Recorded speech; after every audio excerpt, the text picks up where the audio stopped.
ঠাকুমার দোকান নাকি বন্ধ হয়ে গেছিলো, সেই খবর জেনে আমি এসেছি কি অবস্থা, ঠাকুমা কেমন আছে। তো ঠাকুমার মুখ থেকেই শুনে নিই কেমন আছে। আমি খুব ভালো আছি, হ্যাঁ কোনো ঝঞ্ঝট কিচ্ছু নেই। আমি যেরকম আগেও ব্যবসা করছি আমি এখন ওরকম ব্যবসা করছি। মানে তোমার দোকান আবার চালু? হ্যাঁ, আমার কোনো অসুবিধা হয়নি বা ফলে একটু মুখ কাটাকাটি হয়েছিল, তারপরে ওর মাথা গরম আমার দুই মাথা গরম হয়ে মুখ কাটাকাটি হয়েছিল। এখন সব ঠিক হয়ে গেছে।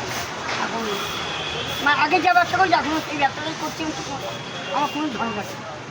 চালু করেছো দোকান? আমি 10টা রান্না বান্না, হ্যাঁ, রান্না কটা? 8টার থেকে। 8টা থেকে।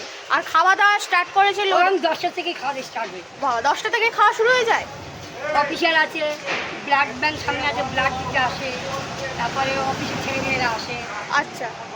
আর খোলা থাকে কতক্ষণ? 3টে অবধি।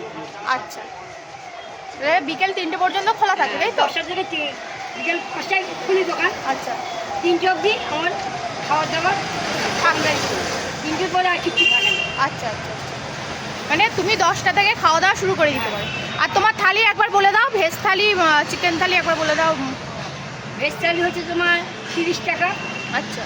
ডিম ভাত হচ্ছে 45 টাকা। মুরগির মাংস হচ্ছে তোমার 2 পিস মাংস, 2 পিস আলু দিয়ে সব কিছুই দিয়ে 70 টাকা। আচ্ছা আর খাসির মাংস হচ্ছে 120 টাকা, ও সব কিছু দিয়ে 120 টাকা। আচ্ছা, 120 টাকা। আর ভাত নিলে 5 টাকা। 5 টাকা। আর ভেজ থালিতে কী কী থাকে? সব কিছু খালি মাছটা বাদ দিয়ে। ভেজ থালিতে মাছ বাদ দিয়ে সমস্ত কিছু থাকে। ঠিক আছে।